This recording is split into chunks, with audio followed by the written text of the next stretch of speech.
Hello all, and welcome to another edition of the Citizen NFL podcast. I'm Justin Ritzel, and I'm joined by Robert Harding and Chris Sciria once again. Guys, how you doing? Excellent. I'm good. It's always good to be here. I mean, let's just dive right in, because let's not waste any time. The Buffalo Bills made a drastic change, replacing Tyrod Taylor with backup Nathan Peterman. Indeed. Robert, what was your initial reaction yesterday to the news? I thought someone was hacked when I first saw the report, because I'm thinking 5-4. Why would you make a quarterback change now? But you know, I after seeing the team play the last 2 weeks, and I mean even when they were winning, I mean the defense really bailed them out of some games. Obviously that didn't happen the last 2 weeks, and the offense really struggled. And I think that with Rick Dennison's scheme, you know, there's things that they want to do that they just aren't doing, that they haven't done all season. You know, the whole scheme is about getting the ball out quicker, and they really haven't been able to run the ball, and I think in part because the ineffectiveness of the passing offense right now. So they want to get that going. That might open up LaShawn if Peterman is, you know, good. That's the big asterisk here. But yeah, I was surprised because Taylor certainly wasn't playing bad. You know, he wasn't playing poorly. There's plenty of blame to go around, especially on the defensive side of the ball. So I was certainly caught off guard by it. I say this as someone who is a Tyrod backer, but you know, let's not make him out to be a Hall of Fame quarterback. I mean, his numbers statistically, he's not really doing anything different this year. Right. The thing that is worse around him is the people around him. I mean, I tweeted this out yesterday in my little mini rant, which one person said I don't know what I'm talking about when it comes to football, whatever. But you know, LaShawn McCoy is not having a very good year. He was more productive in similarly awkward passing games before. He still was able to run the ball. This year he hasn't been able to. I was like, Zay Jones can't catch a cold. And then maybe the two more reliable options, Charles Clay, he's been hurt, and Jordan Matthews, who's, you know, was their big off-season acquisition. He's been hurt too. So, you know, you're sticking a terrible supporting cast around Tyrod. What do you expect is going to happen? Right. And then you go and acquire Kelvin Benjamin as this move, like, okay, well, now we're going to kind of go for it. Well, we're only going to give Tyrod one game with him, and then, sorry. Yeah. It just doesn't make any sense. Chris, how do you think the Bills have handled this kind of situation? Because it seems like they're in between on if, you know, trying to make the playoffs this year. I mean, people thought they were tanking for a while. Then they started off so hot, and then acquire Kelvin Benjamin, and now it's like, well, now we're gonna look towards the future a little bit with the quarterback. What do you think of just everything? I think the Bills hierarchy, McDermott feels that he's seen enough of Tyrod Taylor. He knows what he's got from him, and that he sees Peterman in practice, and he must see something that says, hey, look, the kid's ready. And you know, and the thing is, a coach in his first year knows he has a honeymoon. It's very rare when a coach gets fired in his first season, unless you're Cam Cameron. Unless you work for the Browns. Or even Hugh Jackson survived last year going 1-15. So I think McDermott knows he's in a honeymoon period here. There wasn't much expected from the team, that he's kind of playing with house money. So he figures, you know, Peterman played well in the preseason. He's seen him in practice every day. He must be doing something good in practice. And he knows how Taylor's played the last 9 weeks. So he figures, okay, let's make a change. Let's, you know, we're 5-4 now. I mean, yeah, we're in the playoff race, but still, let's see what happens. Maybe this will light a fire under the offense. Only thing I could think of is, I remember when, Dan Marino's rookie season with the Dolphins. He was a first round draft pick. Obviously, a little difference between Peterman, who was in the 5th round. But the Dolphins had come off the Super Bowl, and David Woodley got off to a slow start, and Shula put in Marino at the end of a game or two, and he played pretty well. And then he started him, ironically, against the Bills, and after that, it was Dan Marino's team. So I think McDermott might be thinking similarly that, hey, look, Peterman has done well in practice. He shows me something that Taylor doesn't. He put him in last week in mop-up duty against the Saints. He played well, and maybe it's time to make a change. This might be the jump start our team needs. And I think that with the Bills losing 2 games in a row, maybe some complacency's kind of set in, and he's doing this to shake things up. But again, when you're a rookie coach, you can do these things because your job's not on the line. So, so they got the Chargers in Los Angeles this weekend. Philip Rivers is still in the concussion protocol, as far as I know. I don't know if you heard anything updating that. As of today, he was still in, I believe. So. As much as I love the Chargers going into the season, this is a very winnable game. Chris, if Peterman comes in the first half on Sunday and stinks it up, do you just let him? Do you ride the wave, or do you think about going back to Tyrod? Like what?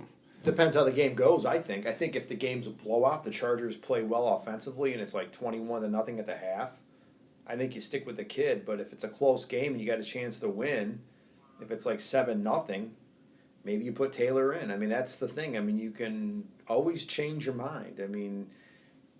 Win's a win's, a loss a loss. It doesn't matter how it happens. Well, yeah, it does, but you know what I mean. It's like you can, yeah, Robert, go ahead, laugh. But I'm just saying that you can. There's no rule that says when you change your quarterback that you have to stick with it for the rest of the year. McDermott can change quarterbacks whenever he wants, and if he feels that Peterman is in over his head and Taylor gives him a better chance to win this game on Sunday, then he has to make the change. I made the point in my column today and with Robert earlier is that I think this is the kind of this decision that when you make it, you could lose your locker room. Because obviously Tyrod is very popular with his teammates, and you really take a chance of these players who are playing for a new coach saying, what's this guy thinking? We were 5-4, and yeah, we lost a couple games badly, but it wasn't because of Tyrod. So why is he doing this? This doesn't seem to show that he's got faith in us as an offense or as a team that we can overcome these defensive obstacles and also improve on offense, because obviously they haven't been playing great on offense, but that's not the main reason why the Bills lost those 2 games.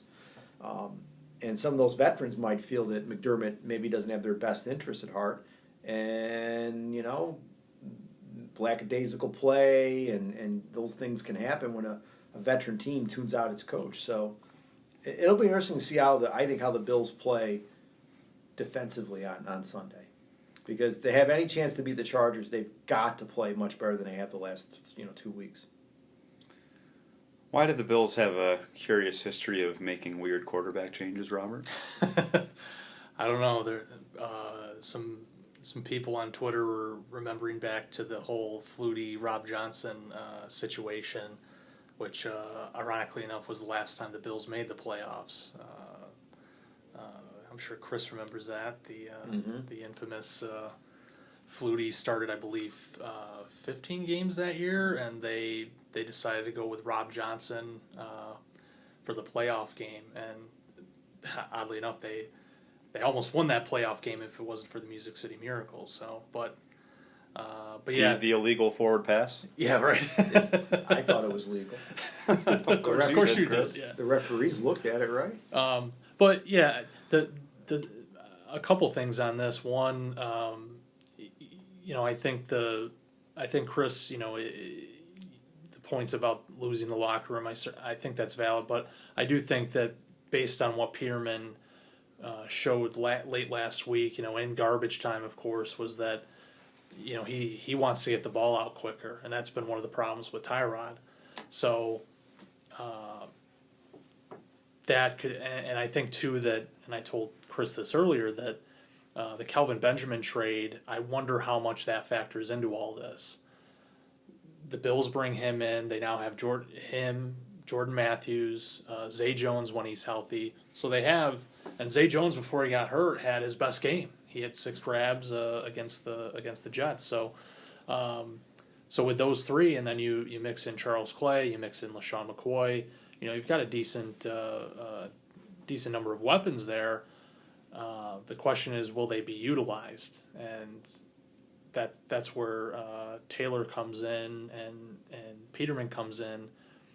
Who's better to throw the ball? Taylor, has shown that he's capable, but certainly not consistent. Peterman's a guy who's unproven, but he fits, I think, what they want to do more, and so here we are. It's strange. I have this nervous anticipation about it because this team's 5-4. They have a playoff spot right now, and to switch quarterbacks, you kind of get a little conservative about it and say, well, why if it ain't broke, don't fix it. But at the same time, there's a chase for that final spot, and the Bills, they're going to need to win a lot of games here, and they're going to need a quarterback to do it. So I think that's what bothers me is you look at there's so many teams in the NFL that have just looked, as bad as the Bills' offense has looked at times. I mean, there have been teams like the Giants, like the Ravens, who have been terrible on offense this year. Miami. And sorry. And Miami's a little different, and I'll get to why in a second. But Jay Cutler. Those teams are not going to. I guess the Ravens have an outside chance, but within that cluster of teams in the AFC, but those are teams that are probably not going anywhere. Mm-hmm. And yet, there's been talk about potentially sitting down Eli Manning. Well, the Giants haven't done that yet. There's probably still a few games away from doing that.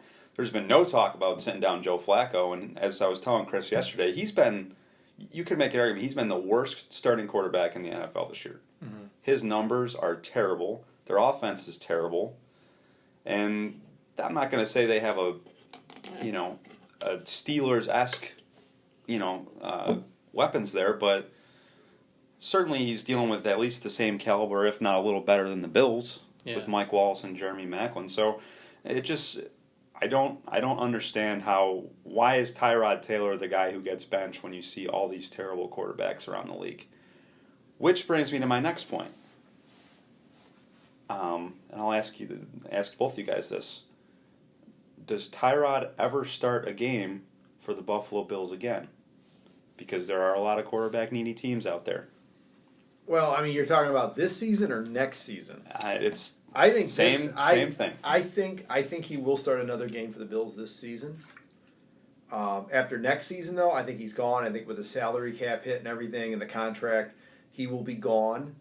And call me crazy, but I think he'll find a spot next year someplace.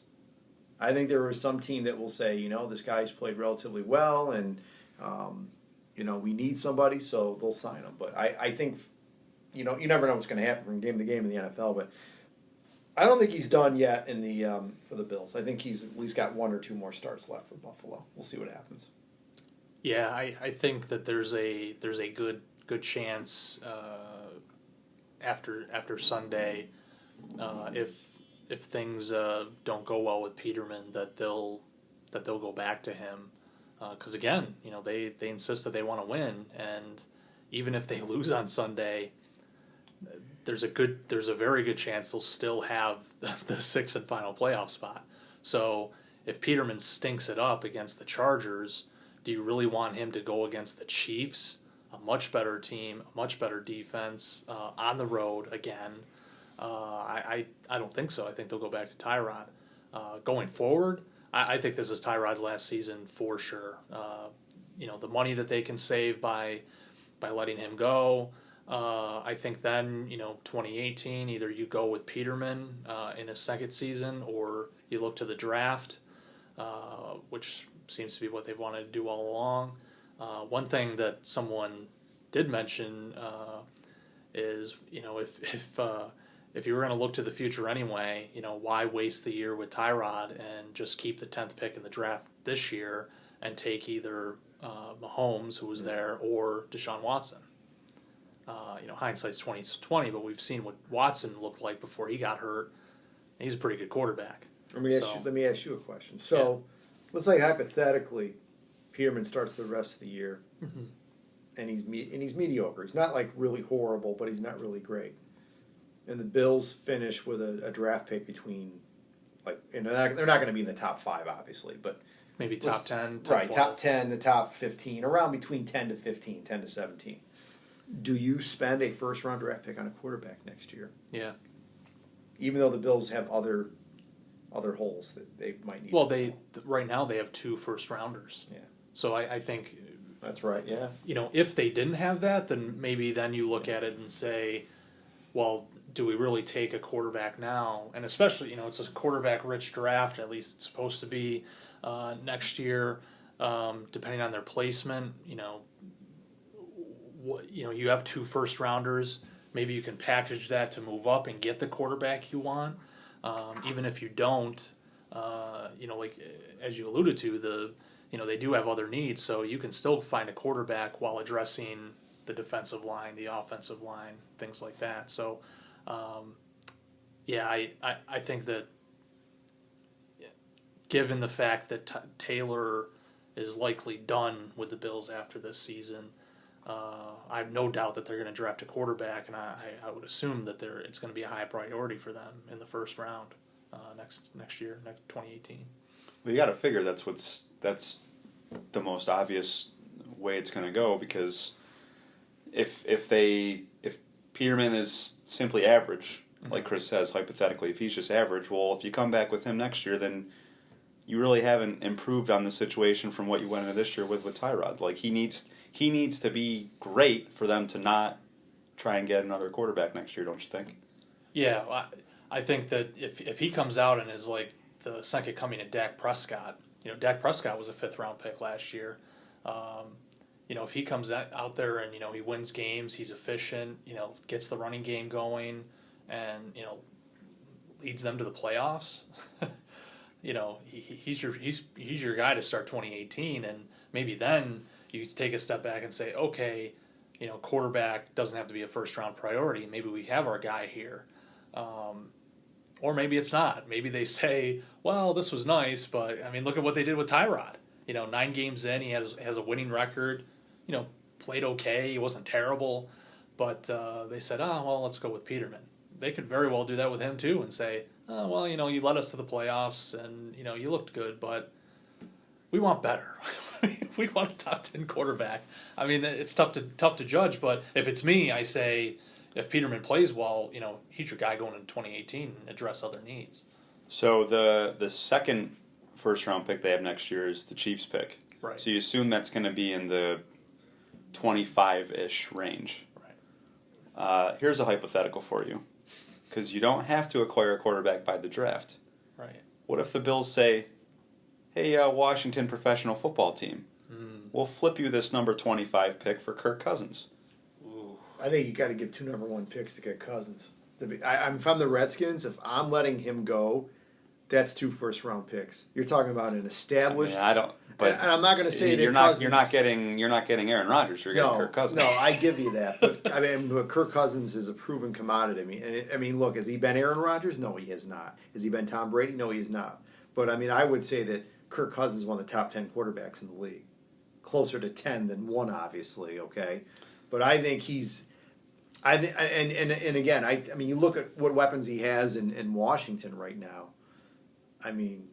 I really think that if you want Kirk Cousins, if the Bills feel, all we need is a veteran quarterback and this team's a contender, then I think you give up the 2 number 1s for Cousins. Cousins is still relatively young. He came into the league, 2012?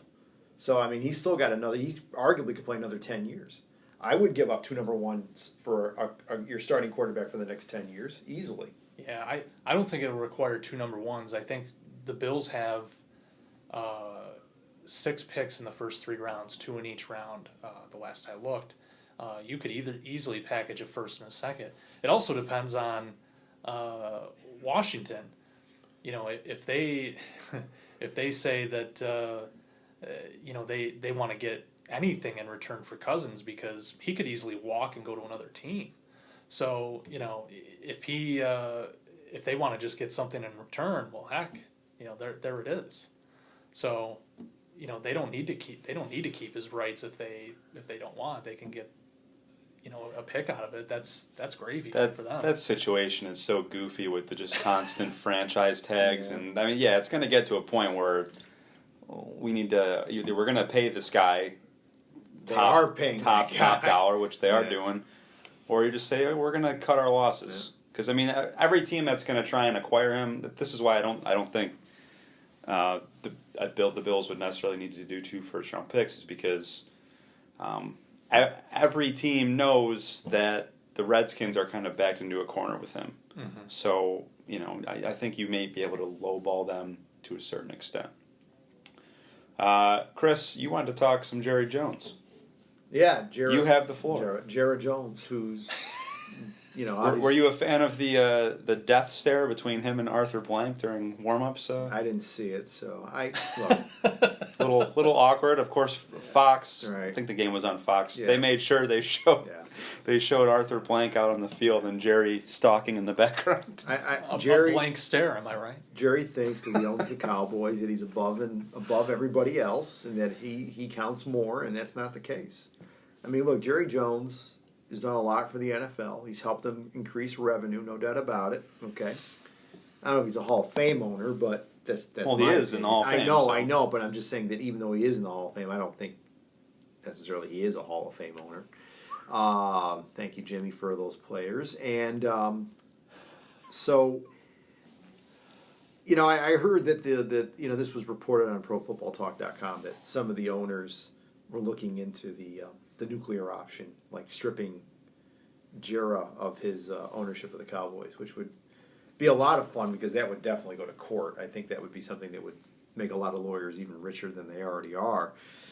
And he would fight to the death. Of course he would fight to the death. The thing is, Jerry's 75. I mean, I don't know. I mean, who knows how many years he has left. We'll see. But I know his kid's going to take over the team eventually, Steven, who actually I think is making most of the personnel decisions now. No coincidence the Cowboys are a better team since Steven started calling some of the shots and playing. They're only 5-4. True, but they were 13-3 last year. Did they win a playoff game? They did not, did they? No. But thank you. But irregardless, they went 13-3 last year. That's a pretty good season. Yeah, they didn't win a playoff game, but they still went 13-3. Okay. But I think some of the owners are kind of tired of Jerry's antics. I think they're tired of all this off the field stuff with the kneeling and the Papa Johns and all this stuff that's on the field that's distracting from. I mean, off the field is distracting from what's on the field. I think some of these owners, who most of these guys don't want to stand out. They want to blend in. They don't want their names out there. They just want to own their teams, make their money, and go along with their daily lives. They don't need to be. They don't want to be celebrities like Jera. They just. I'm sorry, I can't help but call them that. So, I think some of these owners are kind of tired of this show here, the Jerry Jones show. So I think that's one of the reasons why they sent him a letter saying, like, look, you need to cool it. We need to get back to what's going on the field, because I think the NFL has been dominated by what's been going on off the field, and I think that's the main reason why the TV viewership is down. I really believe that if people are they're tuning out because they either don't like the players kneeling for the anthem, even though it's such a small amount. Or they're just tired of all the constant chatter about what's going on off the field. So, I think now that the whole Ezekiel Elliott thing's been settled, now that he's going to sit for the next 5 games, maybe we can move past this. I mean, at least this part of the battle, and just get back to playing football, and maybe that'll help the league out. But it's this whole thing with Jerry and Goodell. It's I didn't. Bob Kraft wasn't a fan of what happened to Tom Brady, and they did fight it. But when it happened, they eventually. I mean, the suspension actually happened. they moved on. I mean, that was it. Well, it's easy to do when you're the best franchise in the league, too. No, true. You're right, but still, I mean, But I know the Cowboys are America's team, Robert. But Kraft, Fake news. but look, Ain't that the truth? Kraft wasn't happy with Goodell when all this stuff was going down. But Kraft, to his credit, said, this is for the. I'm gonna shut my mouth and move on because it's for the good of the league. Well, Kraft also isn't a showboater, and he's, he. I don't know. Yeah, man. he didn't turn it into a. I mean, he didn't turn it into a big sideshow, which is I think what Jerry Jones kind of does. Well, I'll tell you this. I mean, and I'm not going to take shots at Robert Kraft because he is a good owner, no doubt about that. But I mean, I think Kraft and Jerry are the two biggest celebrity owners in all sports. Mark Cuban. Yeah. Cuban isn't like I mean He's on TV. That don't mean anything. I mean, Shark Tank. I know. I'm just saying that for true power and celebrity, Derek Jeter. Jeter could be there someday. Magic Johnson's he's an owner of the Dodgers. Yeah, but Chris, that was so quickly refuted. I'm sorry. I think that Kraft and Jones are the two biggest celebrity owners in the United States right now. Stephen Ross? Who? No. Ouch. I know who Stephen Ross is. And I just think that the NFL, like I said, it needs to get back to just what's going on the field and not all the stuff off the field. And the sooner they do that, the sooner and I think what's going to help is we're getting close to the playoffs. The NFL needs some good games in December and January to get people's minds off the field stuff and back onto the on the field stuff. So we'll see what happens. For me, that's the irony in what Jerry Jones is doing. He was kind of injecting himself into the whole anthem thing and just wanting to go away, and here he is like really wanting to drag this whole Ezekiel Elliott thing out, and it just shows that when it serves his interest, it's fine, but when it goes against something he believes in or whatever, he just wants it to go away, and he's paying for his hypocrisy now. That's the bottom line. I mean, if they just shut their mouths and just suspension 6 games, yeah, it's a little excessive, but all right, we'll abide by it. Get it? Could have got it done at the beginning of the season, and now you would have had him for the rest of the year. And now it's like you're what, 5-4, 4-5. I mean, you're kind of hanging around there. It's like this is part of the agreement that everyone was party to. If you don't like it, then fix it next time around. But you're living within the terms that you created. Right. So is it stupid? Absolutely. Figure out a way to change it. But guess what? It's the system that you're living in now. Yeah. So, to fight it and drag it out just doesn't make sense. I mean, the Patriots were able to drag it out a little longer with Brady, but with Elliott, they weren't as lucky. So. And I don't see Kraft trying to get rid of Goodell. I mean, obviously Kraft wasn't thrilled with Goodell last year, but he didn't want to depose the guy. And now we have Jerry Jones, who like I said, he's like, well, what's the hurry about giving a contract extension to Goodell? Now look, we could have a whole different podcast on Goodell, okay, and some of the mistakes he's made. We could talk about Goodell for 3 right, hours. that's what I mean. Yeah. The mistakes he's made. I mean, he's kind of done some of these things to himself, obviously. But I mean, the thing is, when you have one owner with that much power saying like, "Oh yeah, I don't want Goodell as commissioner, so he's going to go," that's scary. You can't have that. So this can serve as a little bit of a shameless plug for something I wrote this week, but also relevant because we're talking about Jerry Jones. Earlier this week, ESPN's Adnan Virk visited Lemoyne College and talked a lot about the activism and all the protests in sports and gave his thoughts on Colin Kaepernick. And I went down there and listened to his speech, and he took questions and after he was done. But Jerry Jones was a big topic that I didn't include it so much in the story I wrote, but he spent a great deal of time talking about Jerry Jones and Adnan. He's Baseball Tonight host. He also does a lot of college football stuff for ESPN, and he said he's gotten to be very close with Joey Galloway, who's a former Cowboys receiver. Yep. And he was joking. He's like, I'm an Eagles fan, so Jerry Jones, I could take him or leave him, obviously. But he was talking to Galloway about Jerry Jones, and from Galloway's perspective, he's like, oh, you got to meet Jerry. He's a great guy. He's all about the players, and he'll support any cause that they believe in, social causes, anything like that. He'll support any of that behind the scenes. But he said the thing is, once money becomes involved, that's when Jerry Jones really, he'll stick to his guns. So I think that makes sense, being someone who obviously a lot of decisions that he thinks or whatever with the NFL are money related. Yeah, well, that's the reality of the owners. They're businessmen. No, that's why we have Jury World. When you think about it, yeah. And I think that's where when you hear the players say, "Oh, well, it's a business," for the players, this is a sport, and it's their livelihood. But they're playing football. The owners aren't playing football; they're running a business.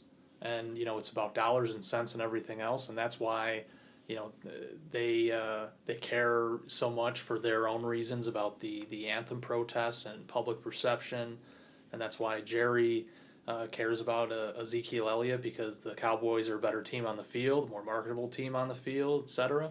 So they all have the reasons, and that's where it really clashes. The owners are businessmen. Business people, I should say. Kim Pagula is co-owner of the Bills, so and Mrs. Ford out in Detroit. So, that's just the reality of sports. I mean, they run their team like a corporation, because it practically is. And when things start messing with the bottom line or the balance sheet, that's when they kind of perk up and say, okay, what can we do to change this? All right, I think we can wrap it up there. But before I let everybody go, I will mention that Aaron Rodgers was back on the practice field doing some stuff. Don't get your hopes up. Just saying, I mean... Well, they needed an extra ball boy, right? Well, they would have called Ryan Tannehill if they needed one of those. Oh, wow, damn. Touche. Damn, man. Is Aaron Rodgers with a healing collarbone better than Jay Cutler? I say yes. Well, it's his left collarbone. Not his right. It's his throwing shoulder. It is his throwing shoulder. Yeah. Well, some of the throws that Jay made on Monday night, I'd say yes, that Rodgers is better than Cutler. Because I'm telling you. Just Monday night? Just Monday night, because he actually did play a couple of decent games before that. Give him that. But last Monday night's game is the one in Baltimore? No. The Jets and the Raiders games were halfway decent. But I mean, Robert heard me go off on the Dolphins. They're not a good one, so I don't agree. We'll spare the Citizen NFL podcast. You can watch the video Facebook on Citizen's Facebook page. There's the videos, our NFL picks video. You hear me rant about my Dolphins. You can see Shearer's face turn all sorts of different colors. All right, well, this has been another edition of the Citizen NFL podcast. Hopefully it wasn't a dog podcast this week. No dogs here. Not dogs. No. For Robert Harding and Chris Sciria, this is Justin Ritzel. We'll catch you next time.